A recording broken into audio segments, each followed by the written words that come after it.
so many anniversaries in wrestling. Like, you could celebrate stubbing your toe. On this day in 1996, I see stuff all the time on Twitter. I'm like, okay. So, anyway, today we're recording on a Sunday night, and there's breaking news. Breaking news? Joe Biden officially drops out of the presidential race. Were you shocked? No. And No? yes, at the same time. Both Okay. 50-50. I was shocked at the timing. Shocked at the timing, but not shocked at the outcome. You know why I was shocked? Because it seemed like, just the day before, he was like, I am not dropping out. Yeah, I mean, talk about a guy who's not sticking to his convictions, but, kind of like pushed out the door. I'm pretty sure he was pushed out. Let's go back, though. This week was the Republican National Convention. Yes, it was. Now, I don't really talk about politics. I enjoy politics, though. I will admit.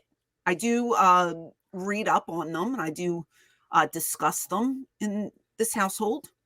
And I did watch the whole Republican National Convention. And I need to say this. I was very impressed. Very impressed. And before anybody jumps down my throat, I'm going to watch the Democratic National Convention as well. So don't come at me. I'm giving my thoughts, and I'll give my thoughts on the other one as well. Gotta do it. I thought it was so well done. Now, first of all, the headliner, Donald Trump, obviously, but the Hulkster. Did you say the Hulkster? I did. Wait. You talking about this guy? Here it comes. Yeah. Real American and all. Woo! How great was it when he ripped his shirt and had the Trump shirt underneath it? Unbelievable. What a moment. What a great moment. But a great speech. He went from being in character to, switching over, telling everyone, well, I'm Terry Bollea, and talking from the heart. And I just felt like he just delivered a really good speech. Everybody was into it, and he put on a show. And Trump even blew him a kiss. Did you see that one? Yes. Did you see him? What? Did you see a little what? It was what, what I loved about it? I love that he did the whole spiel, and it was like spot on. He didn't stammer, he didn't stutter, he didn't skip over a word. That one line he had about savage warriors and giants was like, oh my God, mwah. It was like so perfect, right? So good. As a Hulkamaniac since 1987, it was unbelievable. It was like watching him in the middle of the ring, right? He was in his element. But when he does I'm not here as Hulk Hogan, I'm here as Terry Bollea, he usually changes it back down to this style voice, right? And he goes into his regular Terry Bollea voice. No, brother. But he went right back into the Hogan voice. He went right back into the whole spiel, which I loved. I mean, it was like, if you want to talk strategy, if you want to talk about like looking for the vote, they just went after that 35 to like 50-year-old guy vote, right?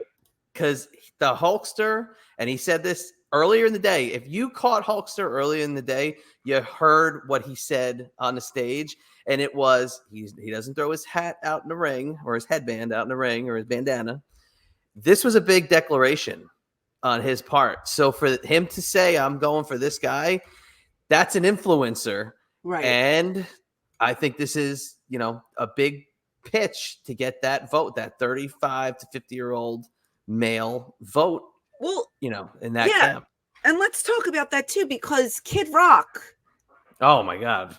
I mean, some people like him, some people don't like him. I've always been a Kid Rock fan. Like I think he's awesome. Seeing him perform and seeing the reaction because when you think of the Republican Party, a lot of people think of older Caucasians, never people of color. There were people of color in the crowd, and all these old white people were rocking it. They were jamming to Kid Rock. And I feel like they're trying to just be like a hipper party and not the same, stuffy fuddy-duddies from your mom and dad's era.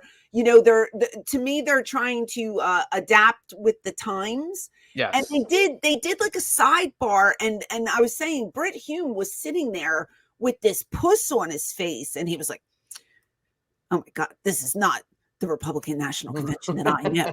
And it's like, dude, you gotta just evolve. It's like wrestling. The old timers shit on the younger kids for doing what they're doing today. It's just like wrestling. It's like, dude, just adapt with the times. And it was, to me, it was cool seeing like people like, older people just adapting to people like Kid Rock and Hulk Hogan and just embracing it and just going along with it. I enjoyed it. I thought the speech of the whole 4 nights, the best speech that I heard, despite, Tucker was great. Tucker Carlson was great. And he was the only one that I heard did not use a teleprompter. He was off the fly, off the top of his head. His was second. My favorite one was Don Jr.'s fiance, Kimberly. How do you say her name? Guilfoyle? I don't know how to pronounce her last name. But she gave one hell of a speech, and it was eloquent and to the point. And I just thought that everybody, the granddaughter gave. Oh, she was excellent. I saw her. She was adorable. Yeah, she was great. Everybody who spoke was just really very eloquently speaking, very I don't know, it just very, to me, it came off as very rah-rah-ish, like, let's go team, it was just, it was so good to me. And I enjoyed it. I literally enjoyed it, because sometimes the politics get boring and the speeches get boring, and you sit there and you're like, oh my God. Now, Trump, when he talked, he went like 96 minutes. Yeah, he did. And, I have to admit, I was kind of like, okay, let's wrap this up. It's a little long. I fell asleep at one long. point. Yeah. It was long. I watched the whole thing, though. I watched it. I watched his family come on stage. He has a beautiful family. You can't deny that. Melania is beautiful.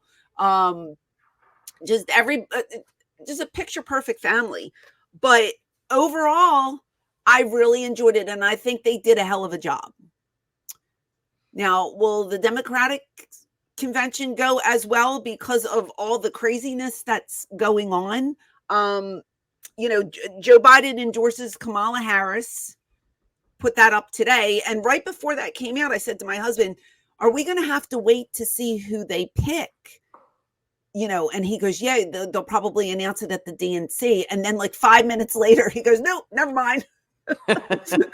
Harris is the ticket. So I started digging online, and I found this little juicy tidbit. It's this statement of organization from the Federal Election Commission, and it lists like a bunch of things that were filed and the date they were filed on, and it says 7/21 to 2024 talks about the campaign committees, the organizations, and then it has a committee ID number, and it says Harris Baldwin Victory Fund. And I said to myself, is that a tell for our VP? Because if it's the Baldwin I'm thinking of, there's a Tammy Baldwin who's a senator from Wisconsin. She put her endorsement in for Kamala earlier. So did she pick her as her VP? And could we possibly have a president and a vice president that are female for the first time ever? Could be. Wow. Because it sure ain't Stephen Baldwin or Alec Baldwin. It's not. Or Billy Baldwin. I mean, I could be wrong on this. There could be another Baldwin floating out there, but I saw that and I was just like, holy crap. That would be monumental. You're a super sleuth. Well, I'm just I do my investigating for the people, and I'm here to talk about it. So unbelievable if we would have the first team president, vice president, females, both female. How crazy would that be? That's historical for sure. Sure is. But it's going to be a monumental task, especially now that they got to start, basically. I mean, I know they get to keep the money that they had for the the campaign because Harris will still be there, but this is going to be an interesting race to November. I'm telling you, to say the least. It really is, and it's just, I mean, if you weren't into it before, you're into it now because there's too many plot twists. This is just like it's gonna make a hell of a movie one day. It's a pay-per-view coming up, ladies and gentlemen. November's pay-per-view. I got a question for you, but I want to show you something funny. It's now irrelevant because of today's events. I saw it earlier in the morning, but with the news of the Hulkster being on stage with Trump and tearing his shirt to reveal the Trump Vance shirt. Did you see this? This is great. Hogan endorses Joe Biden too, but with black stubble. So he's the NWO. Okay. No, I didn't see that. That's tremendous. How great is that? Kayfabe news. Kayfabe news. Oh, that's he tears awesome. off the shirt. He's got the Biden Harris shirt underneath. But now that's an irrelevant joke because that's changed. 12 hours old. But who knows? Who knows who she's going to pick for VP? But unbelievable. There's so many different just twists and turns in this election, and I'm looking forward to November. But I like I said, I enjoyed the Republican National Convention, and I'm going to give the Democrats a look-see because I want to see what they do, and then I'll make my decision. And very informed of you, very nice. I like you got for me, I like to listen to both sides. I like to keep my mind open and free and clear and see what both sides have to offer. And I just say this: do what's best for you and your family. Yeah. That's the way we vote. You vote the way you think these candidates will help you live a good life. Right. And that's the bottom line. Well, speaking of that's the bottom line, how about the fact that Stone Cold Steve Austin stunned 4 people that were in attendance at the convention on Thursday? He stunned the Hulkster. Yes. He stunned Glenn Jacobs. Yes. He stunned Linda McMahon. Yes. And he also stunned 45th President of the United States, Donald Trump. So Stone Cold Steve Austin had made his way. Now that just on that alone, let's take Trump out of it. Linda McMahon, Glenn Jacobs, and Hulk Hogan all on site for the RNC on Thursday. Yes. That's incredible that the 3 of them are there, but for political reasons. Right. And I saw an interview with Linda McMahon. She might be back in the cabinet if Trump gets elected again. So, it's just kind of funny to see, she's completely transitioned into the political realm, and obviously Glenn Jacobs, he was there representing the Tennessee, still the governor, still the mayor of Knox County. I would think one day possibly running for governor, but he was representing the Tennessee PAC. I mean, it was just incredible to see the wrestling presence on Thursday in this arena, and then to hear Real American hit and the Hulkster cut. I mean, it's just like, what the heck am I? And Kid Rock too. I mean, let's not forget, American Badass. Let's not forget who comes out to that. So, I thought Undertaker was going to come out on the motorcycle at one point. Did Linda and Vince get divorced? I don't think there's anything official out there that says that. Because when she, hi, my name is Linda McMahon, and I'm thinking, do you really want to be a McMahon? Do you still want to have that name?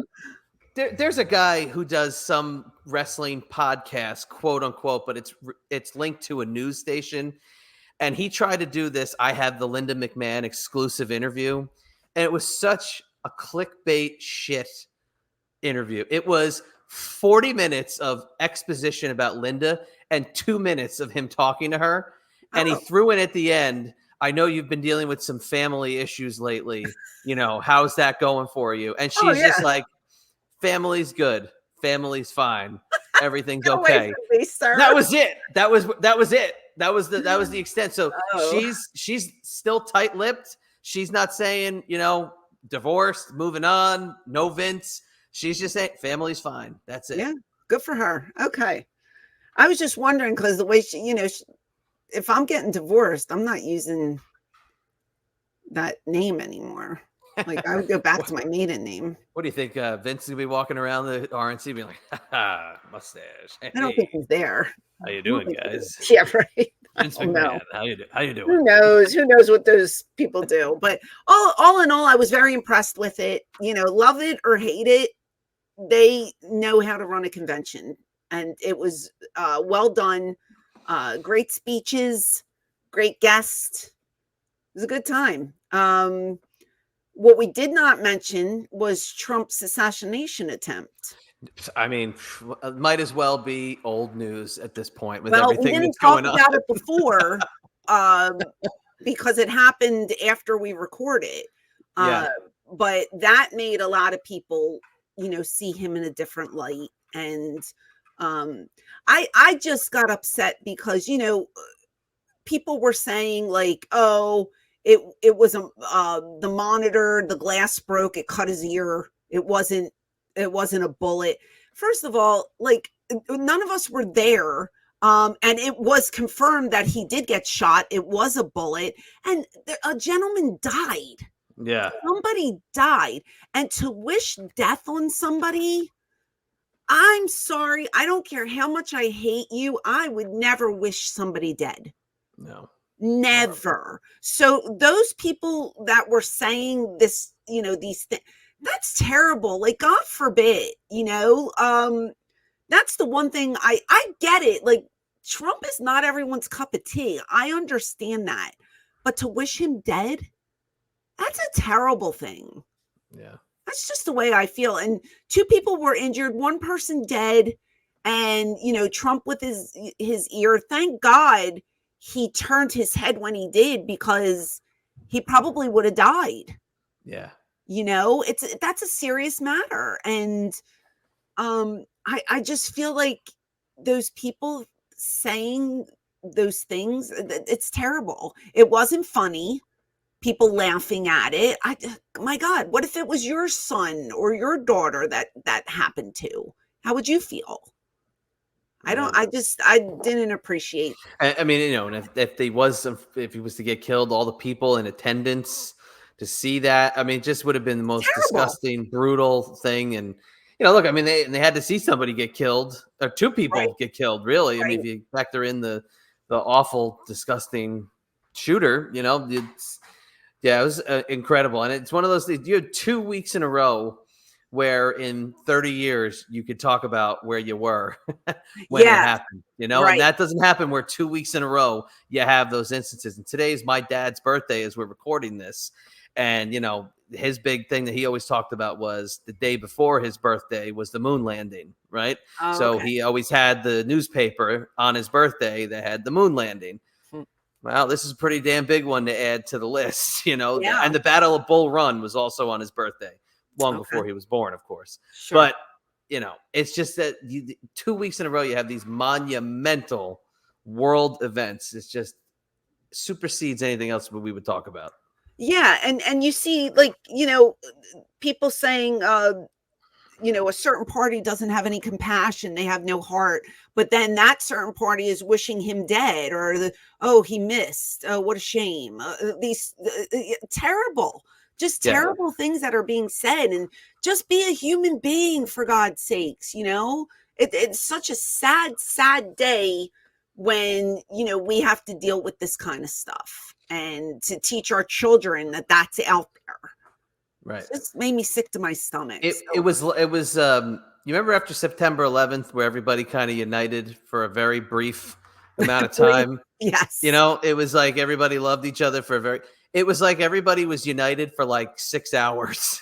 And then the next day hit and everybody was like back to like cutthroat. But that day, it was like everybody was just it was nice to see all the different messages coming in and all the political bullcrap being put to the side for the sake of well wishes, and that was cool. But we're right back to mudslinging, and we're right back to the bullshit that we're in political season. Yeah, but the solidarity for that, okay, lasted a day. When this happened, people were tweeting as it happened, too bad, they should have got him, or they shouldn't have missed all this. I mean, those are those extreme like nut job. But I'm talking about like the main political figures. They like and the pundits stop their bull crap. Don't you think they have to? Oh, you'd be surprised on some of them. I wouldn't. And then like a day goes by, and I saw people calling him a neo-Nazi, the horrible things after like a day. Some of the people, out of the politics were calling them all these names. I don't want to say names because, I just saw this and I was just like, the man just got shot. Like, can you just let him breathe? It was just, I don't know, just be a human being. Wishing somebody dead is just terrible. It's just terrible. I'm sorry. I don't care who it was. If it was Biden, I would have said the same thing. You know what I mean? Like, that's it's a terrible thing that happened. So I just brought that up because we didn't, we kind of skipped that. Yeah, you were talking. We should have funny road stories. No, it didn't happen yet. Then I went away for my big weekend, and all hell broke loose. Funny road stories, and kooky stuff with Bobcat. Yes. Oh yeah, which was, hey, if you didn't listen to that, go back because that was a good one.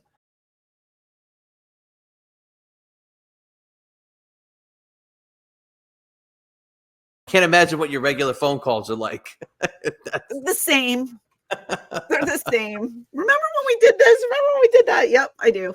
So anyway, it's going to be an interesting month. But I'm here for it. And I do enjoy, I enjoy politics and I enjoy listening to both sides. So we'll see what happens. Nice. Yeah. But other than that, I did get to watch Slammiversary last night. TNA in Canada. They love Canada.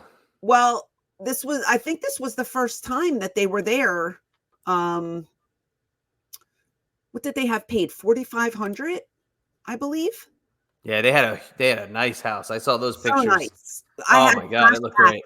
I had flashbacks to ECW and the pay-per-views we used to put on, and the building looked just like some of the buildings that we used to run in. But really solid show. Really solid, I thought, from top to bottom. I did not watch the pre-show, and there were like 2 or 3 matches beforehand, so I didn't get to see those. But I watched the actual pay-per-view. Let me just, I have to put over PCO. PCO, first of all, everybody's talking about the Wyatts and their crazy, the intro that he had. What, you don't like it now? I thought no, the Wyatts to talk about. I thought you still, yeah. Oh, no, they're horrible. So we can talk about that after. They're horrible. PCO is like a monster. He's like a Frankenstein. Yeah, he's all, no, I love They had a coffin.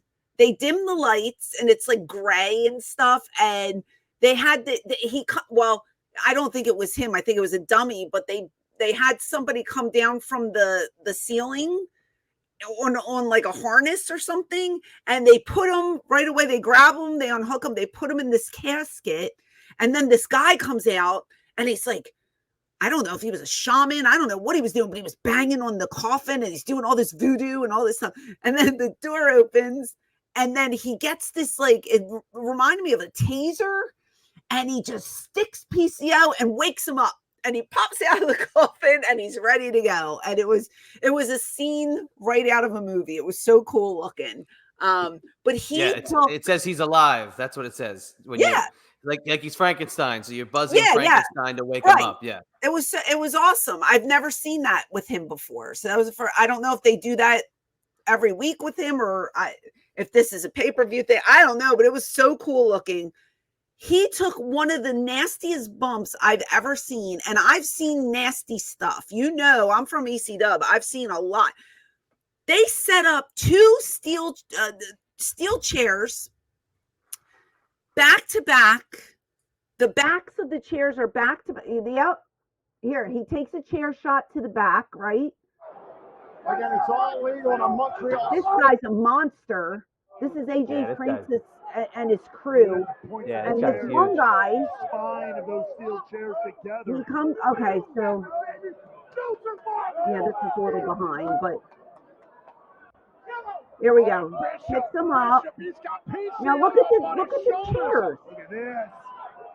Oh my He God. like razor edges him on the top of the chair. Wow. Not on the seat of the chairs, on the back of the chairs, like the 2 I've never seen that ever. I've never seen that before. That looked like it could have broke his back, his spine. Sick bump. Look at him. Look at his body. Oh my God. Crazy.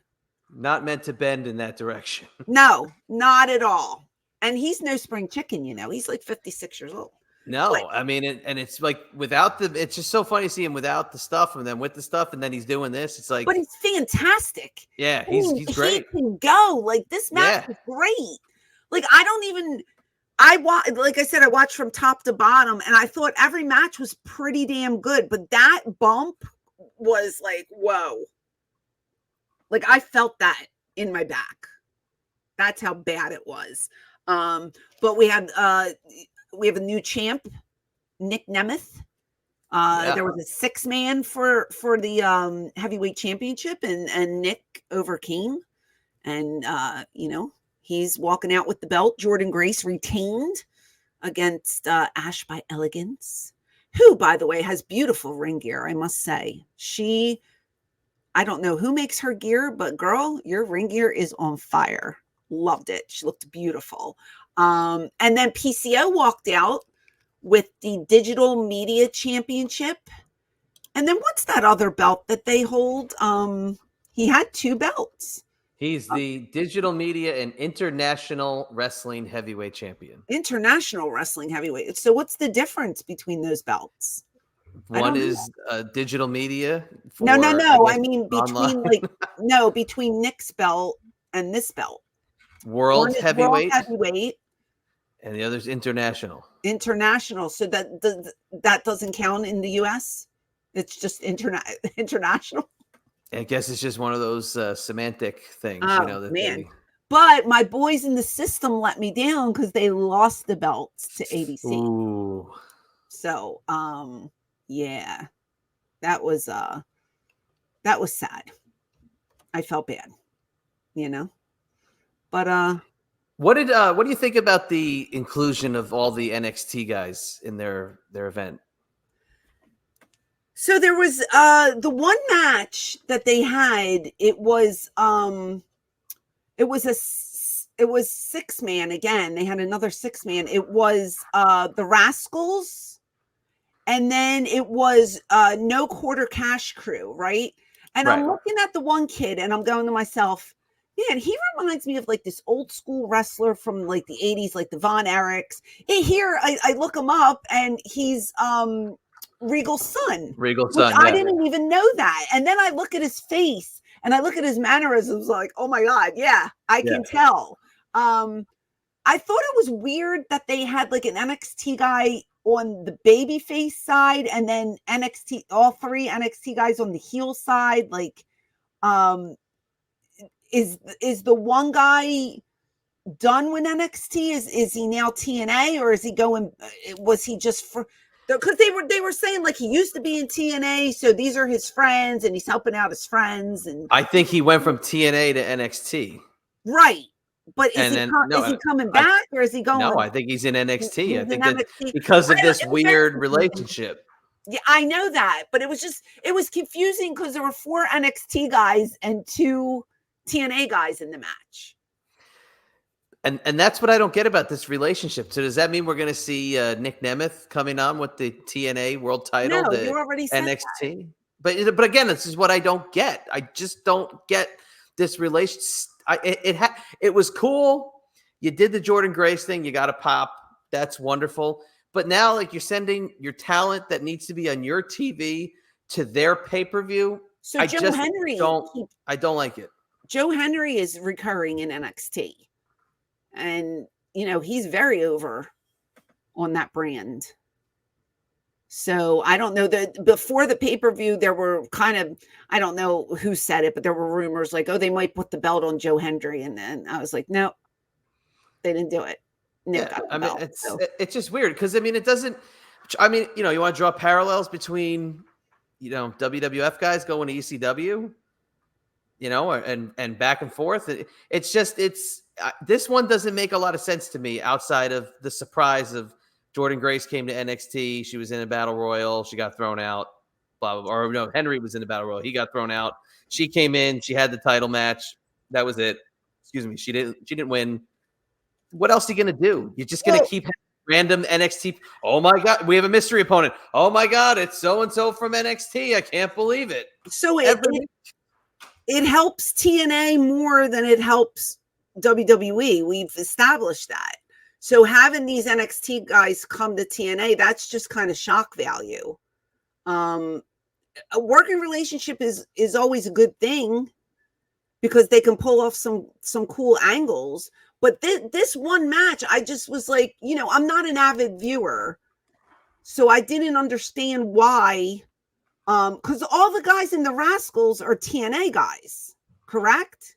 No, one of them is now an NXT guy. I'm sorry. Yeah, the two. That's what. The other guys, the quarter catch guys, whatever, they're NXT guys. They're all NXT guys, and all then these two are TNA, and then the one guy is NXT. So we have 4 NXT guys and 2 TNA guys in this match.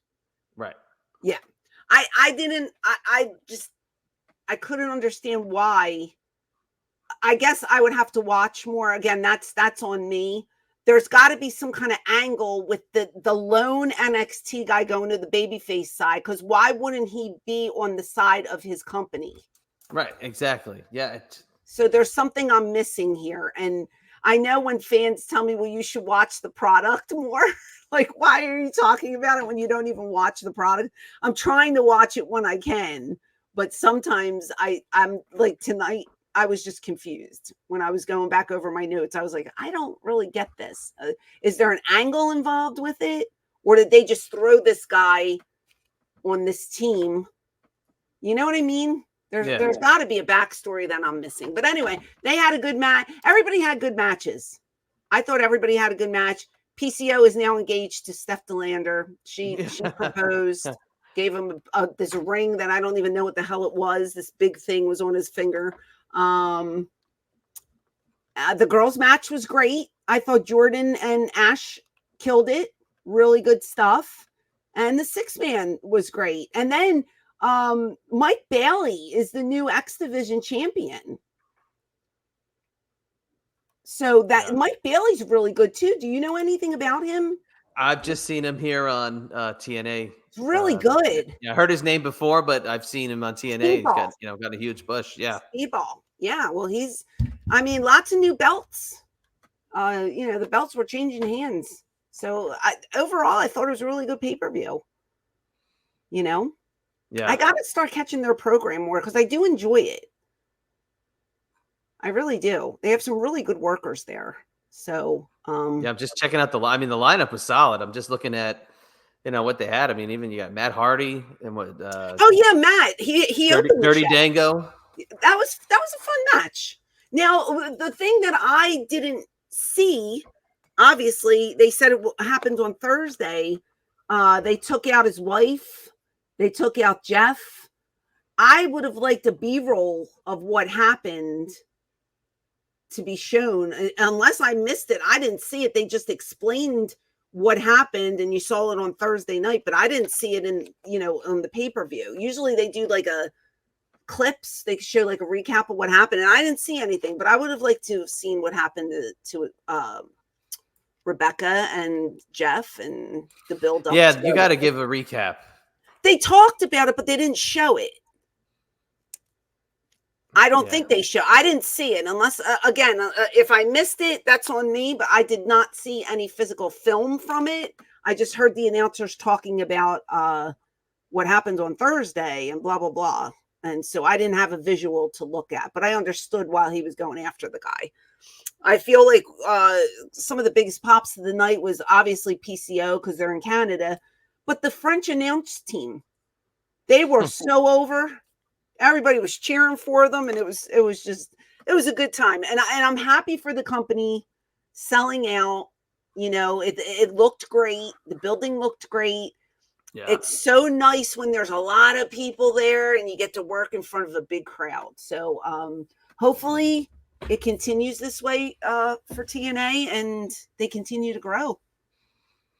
Yeah, absolutely. No, a lot of momentum. And people last night were trying to compare the two shows. They were trying to compare it to AEW and Collision fans online. They were sharing the pictures of TNA's venue filled and AEW's venue not filled because AEW went with the smaller venue last night. Did they? Everybody's been saying run smaller venues, run smaller venues. Still wasn't full? And it still wasn't full. Ooh. So people were sharing those pictures. But again, I think that was the wrong thing to do. Don't do that. That's a wrong criticism. So now TNA's doing well. Celebrate TNA.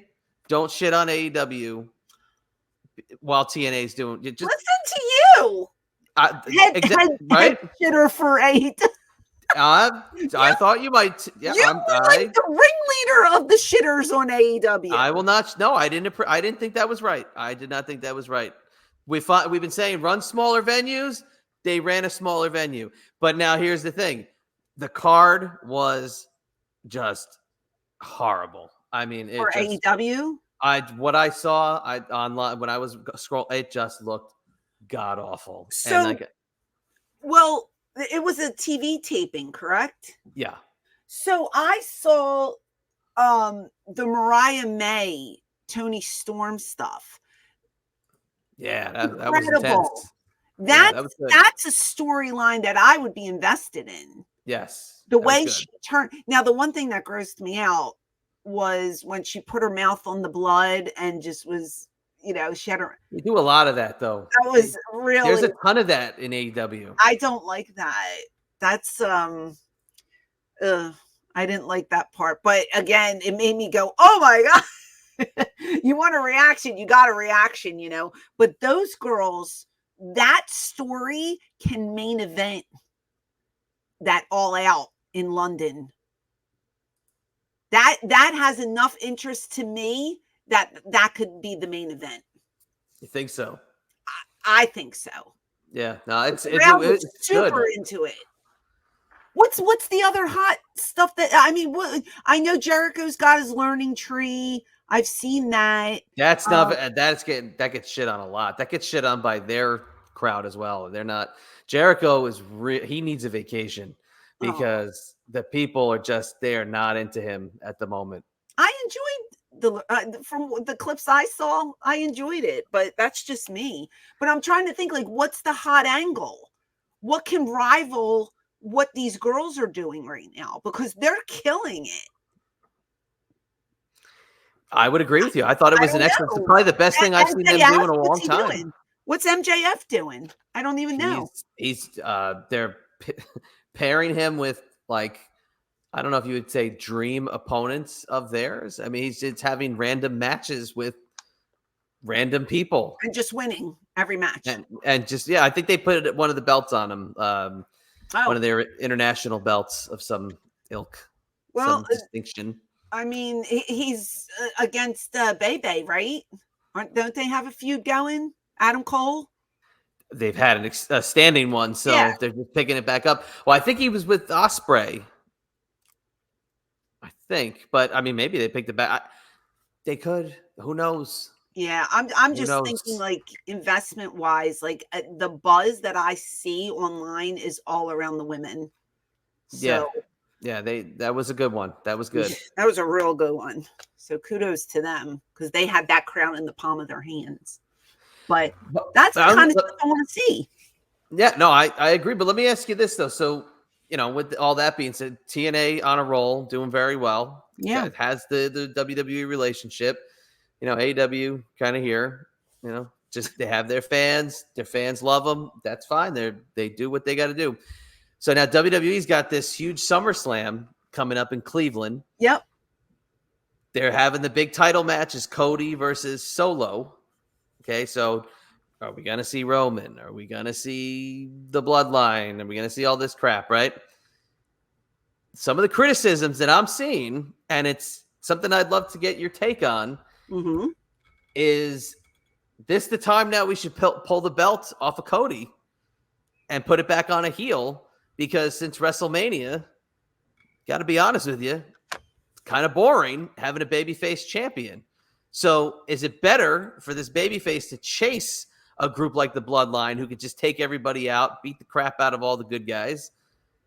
Or do we want to just see this guy who we watched the whole story and yada, yada, yada, blah, blah, blah, blah, blah, beat somebody else and then move on to his next challenger, when I think at this point, again, what else can he do?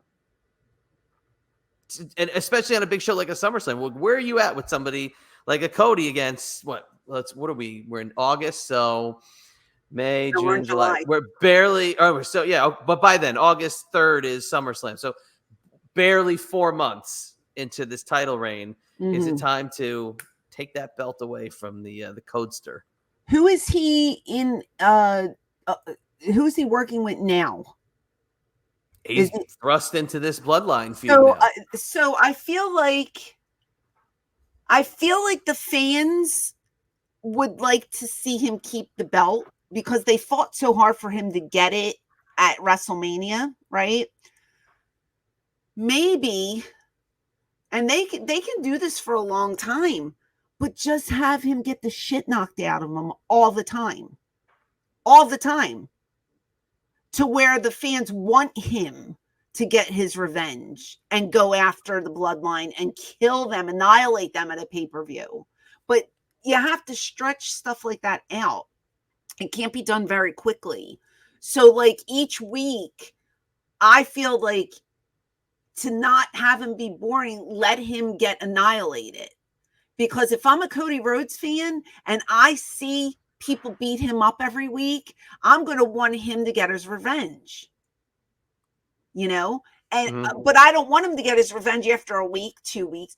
It has to lead up to something. Then if he does retain the belt at a pay-per-view, it's worth it. It means something because he's been getting his ass kicked 5, 6, 7, 8 weeks, and boom, there's his revenge, But if you have a champion that just keeps winning and nothing's happening, it can get stale and it can get boring.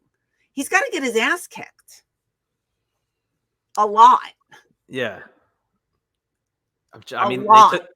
They took the belt off of Austin fairly quickly in 98.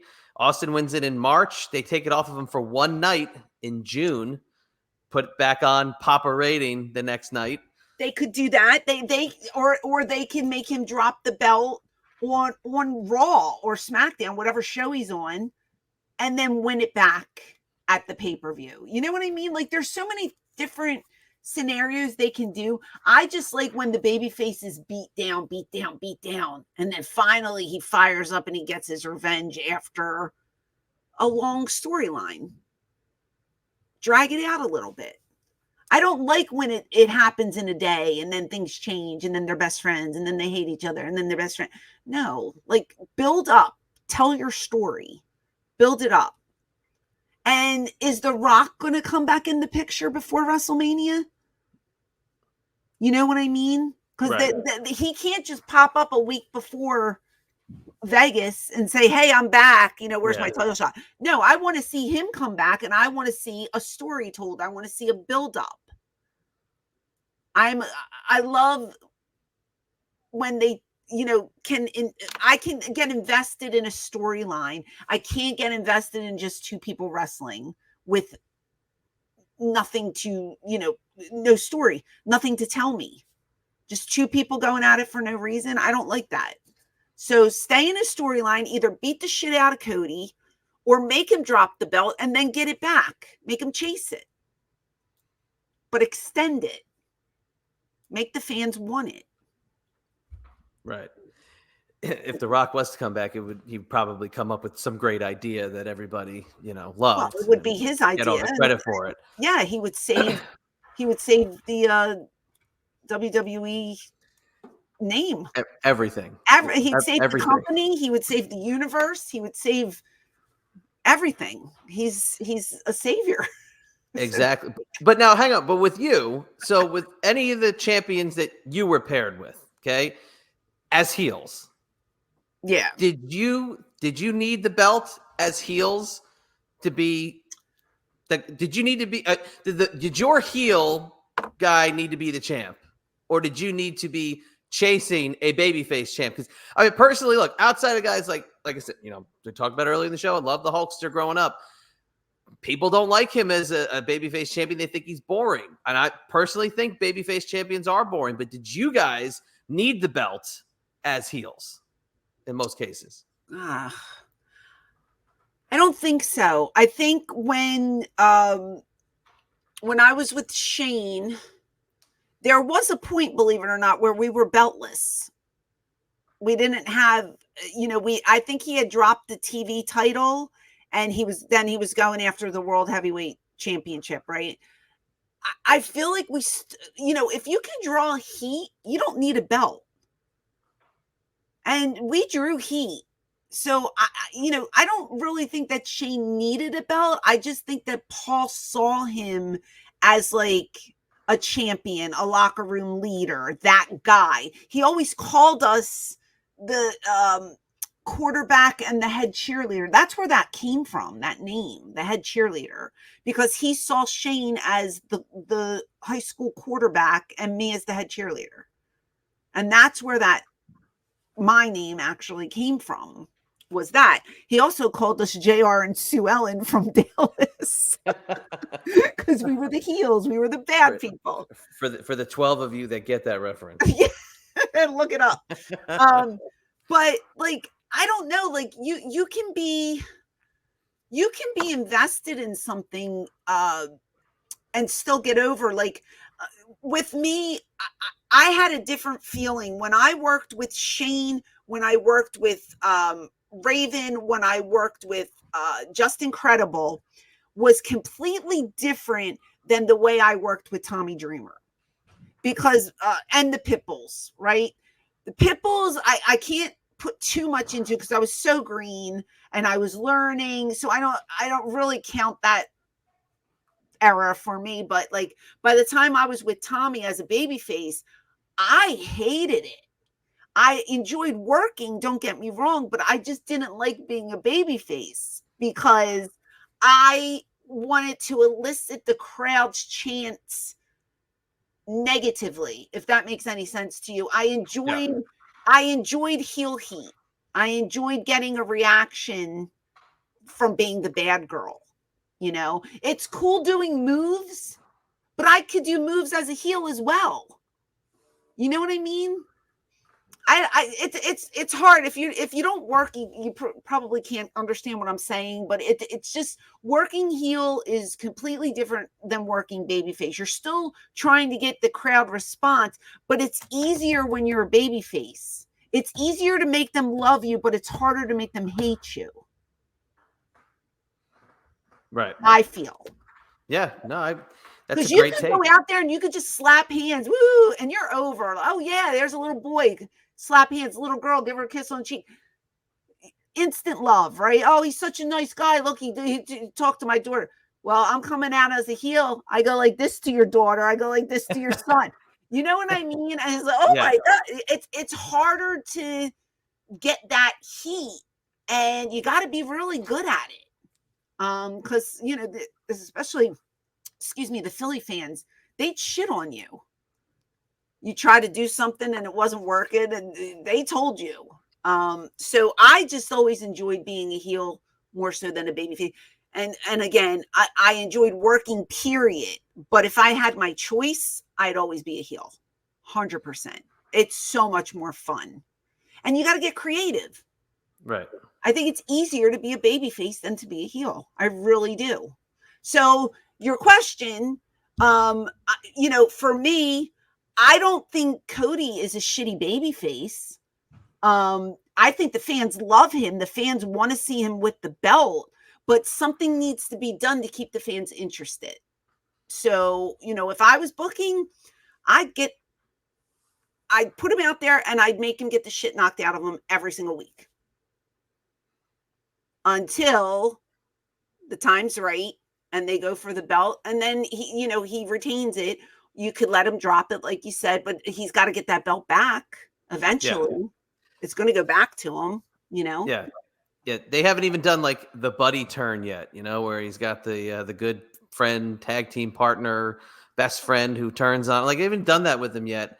But I just feel like he's gotten so stale personally in these 4 months. I think they got to take it off. I think it's got to go. Well, to reignite it, bring it back, give it to him in a month. But it's got to go. The empathy angle would work too. People feel so bad for him. He's standing alone. He doesn't have friends. Who are his allies? Yeah, he does he did that 6-man tag. Who do you have? Orton and who was with him? Randy Orton, Owens. Kevin Owens. Yeah. But he's usually like a one-man show, and he comes out, and you could do the empathy angle, and people feeling bad for him and wanting him to fight back, but he can't because he's all alone, and the big bad bloodline are just, there's 4 or 5 of them, and they just kill him all the time. It's cool to see that. But there's 1 or 2 things. Yeah, you either have to drop the belt, or they just stretch it until the pay-per-view. And I don't know what they're going to do because I don't follow it enough to know. Again, that's on me because I'm not watching WWE. Well, you need to watch it. I've been watching TNA stuff. Go watch WWE. This is the only one I'm watching. This is the only one I'm invested in. But I'll give you my Wyatt 6 update. It's horrible. It's so bad. Why? It's getting worse as the weeks are going on. No. Now they're doing everybody's got their faces off. They're doing interviews as I'm Eric Rowan, and I had 2 brothers that passed away, and now I've been given an opportunity to find myself because of, Uncle Howdy, and I'm embracing the dark side. It's like, I thought you guys murdered people week 1. Now we have to feel bad for you for your we have to empathize with the killers. Empathy. You killed people. I just said empathy for Cody. Now you have to. No, we're empathizing with the killers of the people. They murdered people. Well, they really didn't murder people. They just kind of hurt people for a while. But are they only evil when they wear their mask? Is that the gimmick? They're doing this stupid thing with they're delivering these VHS tapes to Michael Cole. One was delivered to McAfee during his real show, where now during Pat McAfee's ESPN real show, he's got to sell like, oh my God, I got a VHS tape delivered to me. And they had like legit real guests on who were like, oh my God, what did you get delivered to you? This is crazy. It's so bad. It's so bad. So bad. Are they not coming out in their costumes anymore? Well, so then Bo Dallas just gets the shit beat out of him last week by Chad Gable and these 2 other guys, these brothers, Brutus and something, right? But he's just Bo Dallas. And as he's getting the shit beat out of him, he's just laughing. It's like a maniacal laugh, right? And then the group comes out to save him, and they just pose in the ring.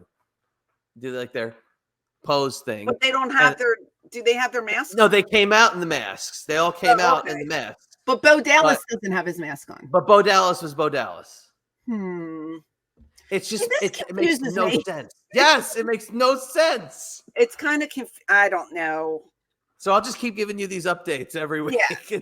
It's so dumb. As a fan, would you like to see Cody get beat constantly and then what? What is that? Drop them in the comments. Drop it in. No, comments. I'm asking you. Well, you're asking me? Sure, but I'm asking you. Would you rather see Cody drop the belt and then chase to get it back, or would you rather? You wouldn't like to see him get the crap knocked out of him every week and keep the belt? I'd rather throw the him. big No, one. I'd rather him chase it. I'd rather him lose. I'd rather him lose it now, chase it again. But the thing is, and as we're talking, it's making me think. I guess with him in this bloodline storyline, it's going to tie back into him and The Rock at some point. Well, that's what I So, said. You know, yeah. he's got to come back eventually. Hopefully sooner than later, because I really don't want him to just pop up a month before WrestleMania. And I don't think he would do that because I think he's smarter than that. Right. And then is Roman going to come back to cost Solo the match, give Cody the win, start that little side story with Solo and Roman? See, it's just hard to beat a guy like Solo who you're building as this next, top heel. Yeah. You're booking yourself into a corner, so you have to have this weird out of some miraculous outcome of outside interference of epic proportions. Roman's going to come back as a babyface. Yes, right? 100%. Oh, so what if they did something like beat down on Cody, and then when Roman comes back, he aligns with Cody? Oh, I could totally see it. Right? But temporarily, just for like But that's what I'm saying. Like you could do, but Cody could keep that belt and he could align. Yes. They made a rule about this in one of the little story things.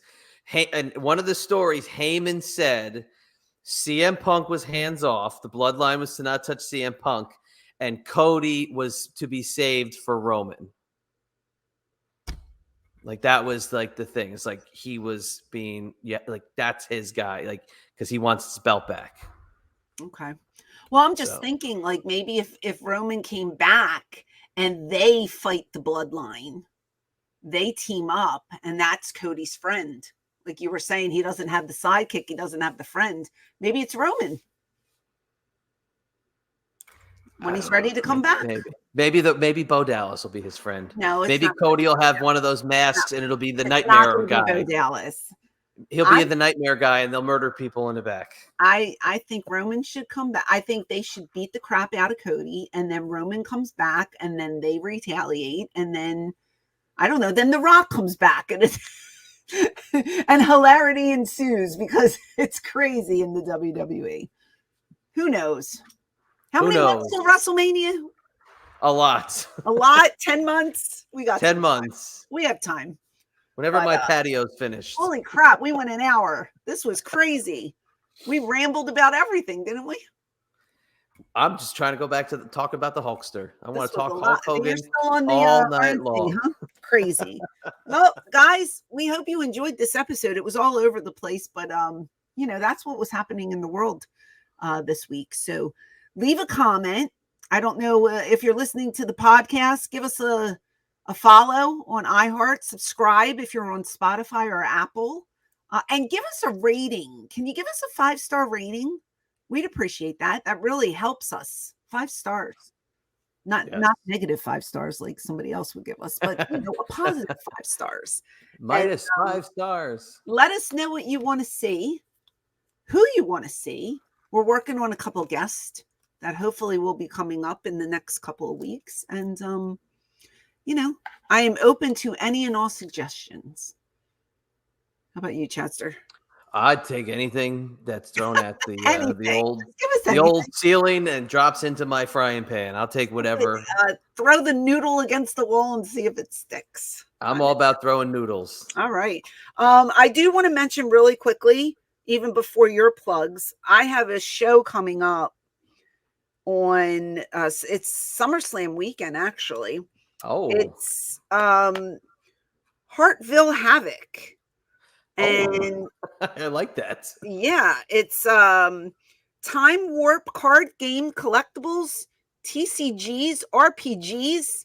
I don't even know what any of that means, but I'll be doing a meet and greet on Friday, August 2nd from 5 p.m. to 8 p.m. And it is at the Hartsville Marketplace and Flea Market. We're at Space 102. Oh, yeah, there it is. 1289 Edison Street in Hartville, Ohio, 44632. You can order your tickets ahead of time. It'll be myself, Shane Douglas, I believe Fonzie's going to be there. I believe Sandman will be there, and Sabu. So come and see us. And I'll be getting right off the plane and going to the time warp. So that should be fun. Are you going to do the time warp? Let's do the time warp again. I love it. Yeah. So, I was going to go to Space 101, so I'm really happy that it's Space not 102. Space 101. It's 102 at the flea market. So, yeah, come see us there, and it should be a fun time. I'm looking forward to it. I got to be honest with you. I'm happy they used a different picture here. Look at that. They did. That's my Pitbull picture. Yeah, this is different.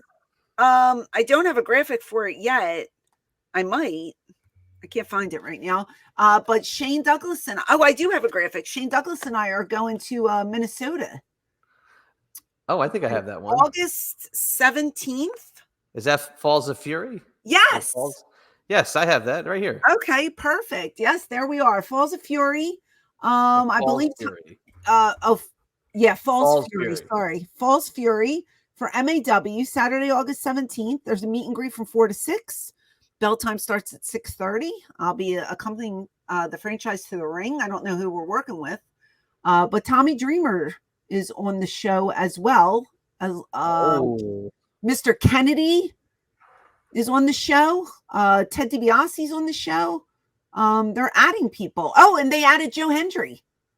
Get out of here. Yes, I'll be meeting the famous Joe Hendry. So say I'm very his name excited. and he appears. I know it. Very excited about that.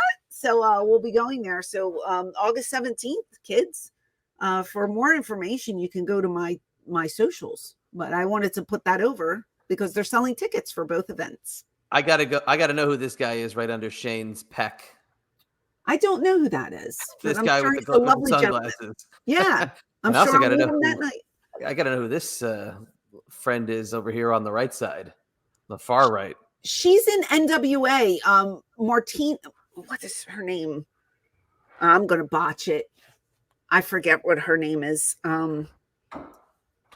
Shoot. I wish you didn't say that because now I feel like an asshole. Because I think I know who you're talking about now that I feel like I know who it is now. Naturalova. Yeah. I think I know. Yes, I think I know who you're talking about. Beautiful, beautiful girl. Okay. Nice angle. Good angle. Yes, perfect. Looking forward to meeting her and meeting all of you. So for more information, just check out my X or Instagram. I will. Okay. Well, where can people find you?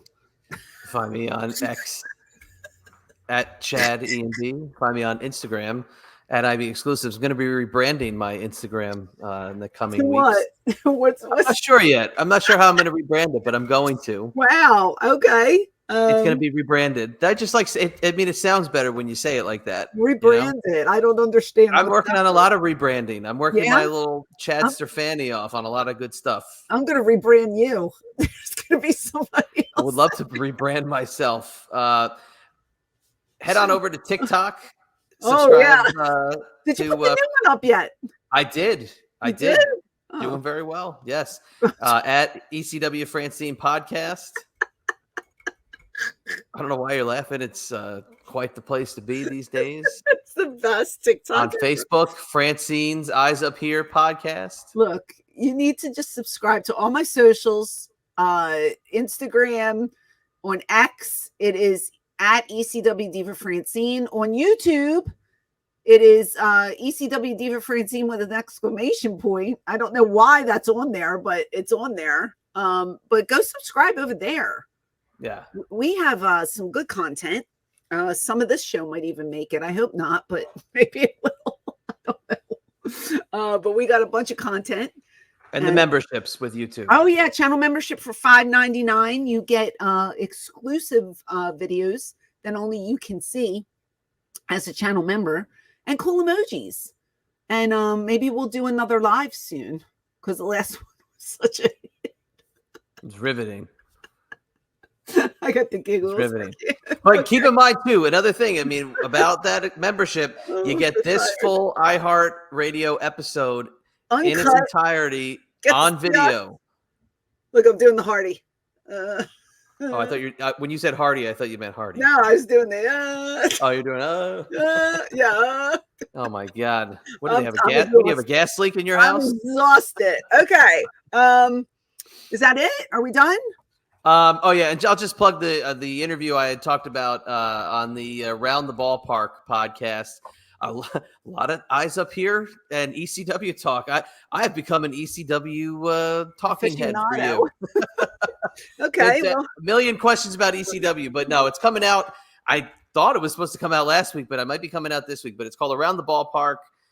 Really cool thing. Talking about my dad's experience when he was honored by the New York Mets. It was great time for my family, but not only talk about the Mets, but talk about Eyes Up Here and ECW. It was a lot of fun. All right.